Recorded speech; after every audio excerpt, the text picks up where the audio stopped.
Alright, Chapter 49, The Flyer. With coaching from his mother, Bright Bill was becoming a truly exceptional flyer. He wasn't the biggest or the strongest, but he was the smartest. You see, he and his mother had started studying the flying techniques of other birds. They'd sit for hours and watch how hawks and owls and sparrows and vultures moved through the air.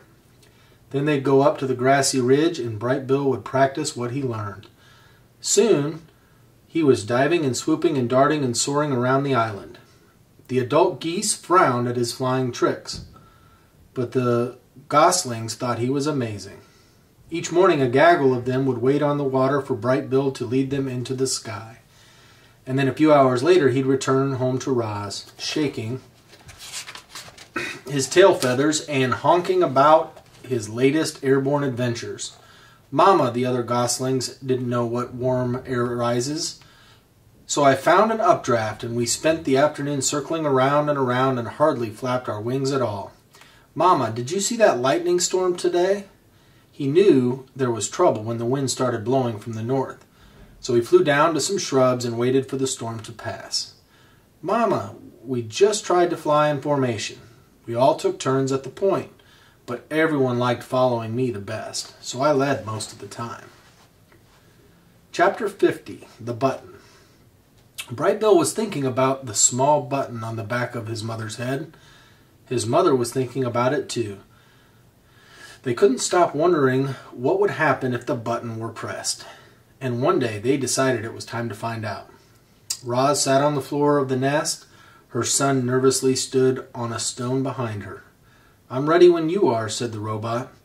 "Okay," said the gosling. "Here we go." Bright Bill took a deep breath. Click. Roz's body relaxed. Her quiet worrying slowly stopped. Her eyes faded to black.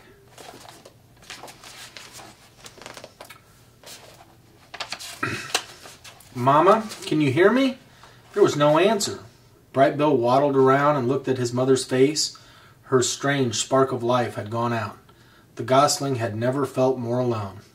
He was ready to switch her back on, but what if she didn't wake up? What if she woke up different? The gosling was afraid to press the button, and he was afraid not to press the button. Bright Bill took a deep breath. Click. Roz's body tensed. Her quiet whirring slowly started. Her eyes began to glow. "Mama, can you hear me?" "Hello, I'm Rozum, Unit 7134, but you may call me Roz." The robot spoke these words automatically in a language Bright Bill didn't understand. His little heart raced as his worst fears seemed to be coming true. But a moment later, her familiar voice returned, and the robot said in the language of the animals, "Hello, son. How long was I out?" "It seemed like only an instant to me." "You were out for a few minutes," said the gosling, as he hugged his mother, "but it seemed like forever to me." Chapter 51, The Autumn. The days were getting shorter, the air was getting crisper, and one morning Roz walked out to find a layer of frost on the garden. Autumn had come to the island. The tree leaves, which had been green for the robot's entire life, turned yellow and orange and red. Then they let go of their branches and floated down to the ground, and the forest gradually filled with the sounds of creatures scurrying through dead leaves. Tree nuts were also following, thunking onto roots and rocks and occasionally clanging off the robot. The smell of flowers faded as blossoms withered. All the rich scents and colors of the islands were draining away. The animals were also changing. Furry animals were growing more fur. Feathery animals were growing more feathers. Scaly animals were starting to look for new homes. "Yerp, it's cooling off," croaked one frog to another. "Before long, it'll be time for sleeping." "Yep, I'd better start looking for a good hole," croaked the second frog. "Have not found one yet." "Nah," croaked the first frog. "I'll look for a hole next week. For now, I'm going to enjoy the warm sunlight while it lasts." Yep. Many of the island animals were already thinking about their winter hibernation. Frogs, bees, snakes, and even bears would soon disappear and spend the next few months resting out of sight. And then there were the birds.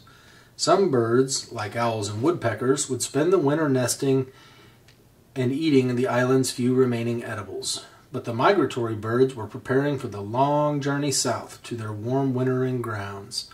And among the birds destined to leave were the geese. Chapter 52. The Flock. Bright Bill slowly waddled into the nest. He had a confused look on his face. "Mama," the other gosling said, "we have to leave the island soon, and we won't return for months and months. Is that true?" "That is true," said Roz. "You know that geese migrate south for the winter. Will you migrate with us?" said Bright Bill. "I cannot fly or swim, so I will spend the winter here on the island." "Can I stay with you?" "I don't think that's a good idea. I think you should migrate with the flock." "How long will the migration take?" said Bright Bill. "Where will we fly? When will we come home?" "I don't know," said Roz. "Let's go ask the others." And so the robot and gosling walked around the pond to where Loudwing and her friends were chatting. "Hello, everyone," said Roz. "Bright Bill has some questions about the flock's upcoming winter migration." "And we'd be happy to answer them," said Loudwing. "What would you like to know, little one?" "Well, how long will the migration take?" said Bright Bill. "Where will we fly? When will we come home?" "It'll take us a couple of weeks to fly south," said Loudwing, "depending on the weather. We'll join other flocks at a beautiful lake in the middle of the great sprawling field," said another goose. "And we'll come back to the island after 4 or 5 months," said someone else, "depending on the weather." As they walked back to the nest, Bright Bill said to his mother, "Lately I've been feeling this strong urge to fly, not just around the pond or the island, but to go on a long flight, a journey." "Those are your instincts," said the robot. "All animals have instincts. They help you survive." "Do you have instincts?" said the gosling. "I do have instincts. They may help me survive also. My instincts are definitely telling me to fly south for the winter," said Bright Bill. "I just wish you could join us. I'm going to worry about you while I'm away." "Do not worry. I'll be fine," said Roz. "How bad can winter be?"